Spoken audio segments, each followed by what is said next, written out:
Hello all, welcome back. ರಾತ್ರಿ ಊಟಕ್ಕೆ ನಾನು ಅನ್ನಕ್ಕೆ ಸಿಂಪಲಾಗಿ ದಾಲ್ ಮಾಡಿದ್ದೆ, ಹಾಗೆಯೇ ಬೀನ್ಸ್ ಸ್ಟರ್ ಫ್ರೈ ಮಾಡಿದ್ದೆ. ತುಂಬ ರುಚಿಯಾಗಿತ್ತು. ನಾರ್ಮಲಿ ದಾಲ್ಗೆ ಈರುಳ್ಳಿ ಟೊಮೆಟೊ ಅಷ್ಟೇ ತರಕಾರಿಗಳನ್ನ ಹಾಕೋದು, ಬಟ್ ನಾನಿವತ್ತು ಸ್ವಲ್ಪ ಬೇರೆ ತರಕಾರಿಗಳನ್ನ ಕೂಡ ಹಾಕಿ ಮಾಡಿದ್ದೀನಿ. ಡಾಬಾ ಸ್ಟೈಲ್ ಅಂತಲೇ ಹೇಳ್ಬೋದು. ತುಂಬ ರುಚಿಯಾಗಿರುತ್ತೆ, ಆರೋಗ್ಯಕ್ಕೂ ಕೂಡ ತುಂಬ ಒಳ್ಳೆಯದು. ಇದಕ್ಕೆ ನಾನು ಇವತ್ತು ತೊಗರಿಬೇಳೆಲಿ ಮಾಡ್ತಾ ಇರೋ ದಾಲಿದು. ಸೊ 1 ಕಪ್ಪಷ್ಟು ತೊಗರಿಬೇಳೆ ಹಾಕ್ಕೊಂಡಿದ್ದೀನಿ. ನಾನು ಈಗಾಗಲೇ ಈ ಹಿಂದೆ ದಾಲ್ ಹೇಗೆ ಮಾಡೋದು, ಸ್ಪ್ರಿಂಗ್ ಆನಿಯನ್ ಎಲ್ಲ ಹಾಕಿ ಅಂತ ತೋರಿಸಿದ್ದೆ. ನೀವು ಬೇಕಿದ್ರೆ ಅದನ್ನ ಕೂಡ ಚೆಕ್ ಮಾಡ್ಬೋದು. ಅದು ಕೂಡ ತುಂಬ ಟೇಸ್ಟಿಯಾಗಿರುತ್ತೆ. ಇದು ಕೂಡ ಡಿಫ್ರೆಂಟಾಗಿ ಟೇಸ್ಟಿಯಾಗಿರುತ್ತೆ. ಸೊ 4 ಸಲ ನೀರಿನಲ್ಲಿ ಚೆನ್ನಾಗಿ ಬೇಳೆನ ತೊಳ್ಕೊಂಬಿಟ್ಟು 1ಕ್ಕೆ 2ರಷ್ಟು ನೀರನ್ನು ಹಾಕೋತಾ ಇದ್ದೀನಿ ನಾನು ಕುಕ್ಕರ್ಗೆ. ಹಾಕಿಟ್ಬಿಟ್ಟು ನೀರಿನಲ್ಲಿ ಅದು ಸ್ವಲ್ಪ ನೆನೀಲಿ ಅಂತ ಹೇಳಿ, ಅದು ನೆನೆಯೋಷ್ಟೊತ್ತಿಗೆ ತರಕಾರಿಗಳನ್ನ ಕಟ್ ಮಾಡ್ಕೋತಾ ಇದ್ದೀನಿ. ಇದಕ್ಕೆ ನಿಮಗೆ ಯಾವ ತರಕಾರಿಗಳು ಇಷ್ಟನೋ ನೀವು ಅದನ್ನೆಲ್ಲ ಹಾಕ್ಕೋಬೋದು. ನಾನಿಲ್ಲಿ ಒಂದು ಅರ್ಧ ಕಪ್ಪಷ್ಟು ಸೋರೆಕಾಯಿನ ತೊಗೊಂಡಿದ್ದೀನಿ. ಸೋರೆಕಾಯಿನ ಉದ್ದುದ್ದಕ್ಕೆ ಕಟ್ ಮಾಡ್ಕೊಂಡಿದ್ದೀನಿ.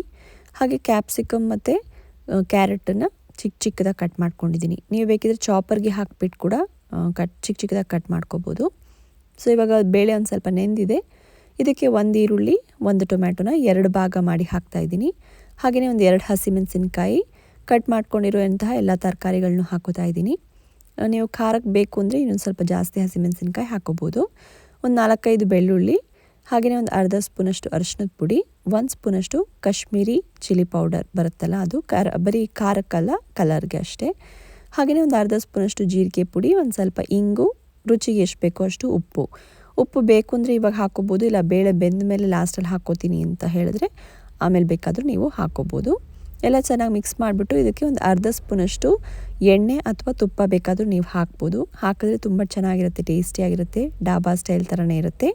ನಾನಿವತ್ತು ಸ್ವಲ್ಪ ಆದಷ್ಟು ಎಣ್ಣೆ ತುಪ್ಪ ಎಲ್ಲ ಕಡಿಮೆ ಹಾಕಿ ಮಾಡೋಣ ಅಂತ ಹೇಳಿ ನಾನು ಇದಕ್ಕೇನು ಹಾಕಿಲ್ಲ.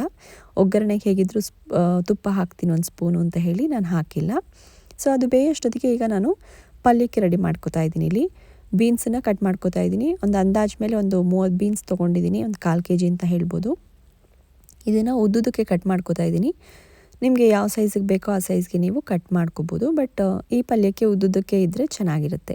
ಹಾಗೆಯೇ 1 ಈರುಳ್ಳಿನ ನಾನಿಲ್ಲಿ ಸಣ್ಣ ಕಟ್ ಮಾಡ್ಕೋತಾ ಇದ್ದೀನಿ. ನೀವು ಬೇಕಿದ್ರೆ ಇದನ್ನು ಕೂಡ ಉದ್ದುದಕ್ಕೆ ತೆಳ್ಳಗೆ ಕಟ್ ಮಾಡ್ಕೋಬೋದು.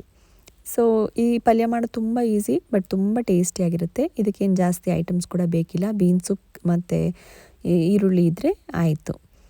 ಸೊ ಇವಾಗ ಕುಕ್ಕರು ಕೂಗ್ತಾ ಇದೆ. ಸಣ್ಣ ಊರಿನಲ್ಲಿ ನಾನು 2 ವಿಸಿಲ್ ಬರೋವರೆಗೂ ಕೂಗಿಸ್ಕೊಂಡಿದ್ದೀನಿ. ಗ್ಯಾಸನ್ನು ಆಫ್ ಮಾಡಿಬಿಟ್ಟು ಇದು ಆರಲಿ ಅಂತ ಇಡ್ತಾಯಿದ್ದೀನಿ. ಇದು ಆರಿದ್ಮೇಲೆ ಸ್ಟೀಮ್ ಎಲ್ಲ ಹೋದ್ಮೇಲೆ ನಾವು ಕುಕ್ಕರ್ ಮುಚ್ಚಳ ತೆಗೆದ್ರೆ ಬೆಂದಿರುತ್ತೆ. ಸೊ ಅದಾಗೋಷ್ಟೊತ್ತಿಗೆ ನಾನಿಲ್ಲಿ ಇದು ಪಲ್ಯಕ್ಕೆ 1 ಸ್ಪೂನಷ್ಟು ಬಾಣಲಿಗೆ ಎಣ್ಣೆ ಹಾಕ್ಕೊಂಡಿದ್ದೀನಿ. ಸೊ ತುಂಬ ಕಡಿಮೆ ಎಣ್ಣೆ ಹಾಕಿ ನಾನು ಮಾಡ್ತಾಯಿದ್ದೀನಿ. ಸೊ 1 ಸ್ಪೂನಷ್ಟು ಎಣ್ಣೆ ಹಾಕಿ ಬೀನ್ಸನ್ನು ಹಾಕಿಬಿಟ್ಟು ಒಂದು 2 ನಿಮಿಷ ಬಾಡಿಸ್ಕೋಬೇಕು. ಇದನ್ನು ಮೀಡಿಯಮ್ ಟು ಹೈ ಫ್ಲೇಮ್ನಲ್ಲಿ ಇದನ್ನು ಬಾಡಿಸ್ಕೊಂಡು ಇದಕ್ಕೆ ಒಂದು ಅರ್ಧ ಸ್ಪೂನಷ್ಟು ಅರಿಶಿಣದ ಪುಡಿ, ರುಚಿಗೆ ಎಷ್ಟು ಬೇಕೋ ಅಷ್ಟು ಉಪ್ಪನ್ನು ಹಾಕಿ ಒಂದು 3-4 ನಿಮಿಷ ಇದನ್ನು ಚೆನ್ನಾಗಿ ಹುರ್ಕೋಬೇಕು. ಇದು ಹುರ್ಕೊಂಡ್ಮೇಲೆ ಆಮೇಲೆ ಒಂದು ಸ್ವಲ್ಪ ನೀರನ್ನ ಹಾಕಿ ಇದನ್ನು ಬೇಯಿಸ್ಕೋಬೇಕು. ಇದು ಕೂಡ ಅಷ್ಟೇ ಸಿಂಪಲಾಗಿ ಈಸಿಯಾಗಿ ಆಗುತ್ತೆ, ಟೇಸ್ಟಿಯಾಗಿರುತ್ತೆ. ಸೊ ಇದನ್ನ ಹುರ್ಕೊಂಡ್ಮೇಲೆ ಒಂದು 1/4 ಕಪ್ನಷ್ಟು ನಿಮಗೆ ನೋಡ್ಕೊಂಡು ಎಷ್ಟು ಬೇಕೋ ಅಷ್ಟು ನೀರನ್ನು ಹಾಕ್ಕೊಂಡು ಇದನ್ನು ಮೀಡಿಯಮ್ ಉರಿನಲ್ಲಿ ಬೇಯೋಕ್ಕೆ ಇಡ್ತಾಯಿದ್ದೀನಿ, ಒಂದು ಪ್ಲೇಟ್ ಮುಚ್ಚಿಬಿಟ್ಟು.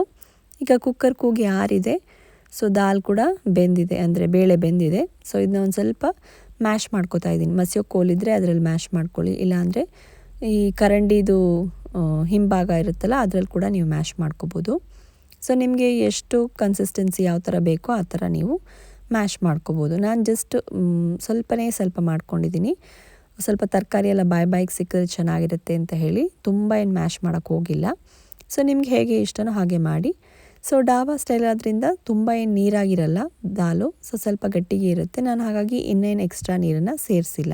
ನೀವು ಬೇಕು ಅಂದರೆ ಇನ್ನು ಸ್ವಲ್ಪ ಎಕ್ಸ್ಟ್ರಾ ನೀರಾಗಿ ಬೇಕು ಅಂದರೆ ಒಂದು ಸ್ವಲ್ಪ ಬಿಸಿ ನೀರನ್ನು ಆ್ಯಡ್ ಮಾಡ್ಕೋಬೋದು, ಅಥವಾ ಸ್ವಲ್ಪ ನೀರು ಹಾಕಿ ಇನ್ನೊಂದು 2 ನಿಮಿಷ ಕುದಿಸ್ಕೋಬೋದು.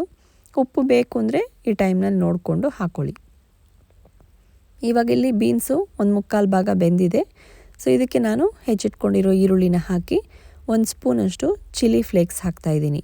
ಇದ್ದರೆ ಹಾಕ್ಕೊಳ್ಳಿ, ಇಲ್ಲಾಂದರೆ ಬ್ಯಾಡಗಿ ಮೆಣಸಿನ್ಕಾಯಿನ ಒಂದು ಸ್ವಲ್ಪ ನೀರಿನಲ್ಲಿ ನೆನೆಸ್ಬಿಟ್ಟು ತರ್ತರಿಯಾಗಿ ನೀವು ರುಬ್ಕೊಂಡು ಅದನ್ನು ಕೂಡ ಹಾಕ್ಕೋಬೋದು. ಸೊ ನಿಮಗೆ ಯಾವುದು ಇದೆಯೋ ಮನೇಲಿ ಅದನ್ನು ಹಾಕ್ಕೊಳ್ಳಿ. ಇದನ್ನೆಲ್ಲ ಚೆನ್ನಾಗಿ ಮಿಕ್ಸ್ ಮಾಡಿಬಿಟ್ಟು ಒಂದು 2-3 ನಿಮಿಷ ಇದನ್ನು ಸ್ವಲ್ಪ ಬೇಯೋಕೆ ಇಡ್ತಾ ಇದ್ದೀನಿ, ಯಾಕಂದರೆ ಈರುಳ್ಳಿ ಒಂಚೂರು ಬೇಯಬೇಕಲ್ವ. ಹಾಗಾಗಿ ಈ ಟೈಮಲ್ಲಿ ಉಪ್ಪು ಸಾಲಲ್ಲ ಅಂತ ಅನಿಸಿದ್ರೆ ನೀವು ಇನ್ನು ಸ್ವಲ್ಪ ಉಪ್ಪನ್ನ ಕೂಡ ಹಾಕ್ಕೋಬೋದು. ಸೊ ಇದನ್ನು ನಾನು ಪಕ್ಕದ ಬರ್ನರ್ಗೆ ಇಟ್ಬಿಟ್ಟು ಅದು ಬೇಯೋದಕ್ಕೆ ಇಲ್ಲಿ ಒಗ್ಗರಣೆಗೆ ರೆಡಿ ಮಾಡ್ಕೋತಾ ಇದ್ದೀನಿ. ಒಗ್ಗರಣೆಗೆ 1 ಸ್ಪೂನಷ್ಟು ತುಪ್ಪ ಹಾಕ್ಕೊಂಡಿದ್ದೀನಿ. ಡಾಬಾ ಸ್ಟೈಲಲ್ಲಿ ಮಾಡೋ ಹಾಗಿದ್ರೆ ಇನ್ನು ಸ್ವಲ್ಪ ಜಾಸ್ತಿ ಹಾಕ್ಕೊಳ್ಳಿ, ತುಂಬ ರುಚಿಯಾಗುತ್ತೆ. ಇದಕ್ಕೆ 1 ಸ್ಪೂನಷ್ಟು ಜೀರಿಗೆ, ಹಾಗೆಯೇ ಇಂಗು ಕೂಡ ಒಂದು ಸ್ವಲ್ಪ ಜಾಸ್ತಿನೇ ಹಾಕ್ಕೊಳ್ಳಿ. ಇಂಗು ಚೆನ್ನಾಗಿರುತ್ತೆ ದಾಲ್ ಆದ್ದರಿಂದ. ಹಾಗೆಯೇ 1 ಸ್ಪೂನಷ್ಟು ತುರಿದಿರೋಂತಹ ಶುಂಠಿ, ಬೆಳ್ಳುಳ್ಳಿ, 1 ಸ್ಪೂನಷ್ಟು ಬೆಳ್ಳುಳ್ಳಿನ ಹಾಕಿ ಒಂದು ಅರ್ಧ ಸ್ಪೂನಷ್ಟು ಕಾಶ್ಮೀರಿ ಚಿಲ್ಲಿ ಪೌಡ್ರ್ ಹಾಕ್ತಾಯಿದ್ದೀನಿ.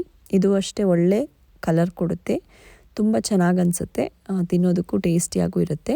ಇದಿಷ್ಟನ್ನು ಹಾಕಿ ಚೆನ್ನಾಗಿ ಒಂದು ಸಲ ಮಿಕ್ಸ್ ಮಾಡಿಬಿಟ್ಟು ಗ್ಯಾಸನ್ನು ಆಫ್ ಮಾಡಿಬಿಟ್ಟು ಇದನ್ನು ದಾಲ್ಗೆ ಹಾಕಿ ಮಿಕ್ಸ್ ಮಾಡಿದ್ರೆ ಆಯಿತು. ತುಂಬ ಈಸಿಯಾಗಿ ಮಾಡ್ಕೋಬೋದು, ಬಟ್ ಟೇಸ್ಟ್ ಮಾತ್ರ ತುಂಬ ಚೆನ್ನಾಗಿರುತ್ತೆ. ಸೊ ಇವಾಗ ಇದನ್ನು ಹಾಕಿಬಿಟ್ಟು ಚೆನ್ನಾಗಿ ಮಿಕ್ಸ್ ಮಾಡಿ ಪ್ಲೇಟನ್ನು ಮುಚ್ಚಿಟ್ಬಿಟ್ಟು ಒಂದು 2-3 ನಿಮಿಷ ಇದನ್ನು ಹಾಗೆ ಬಿಡಬೇಕು.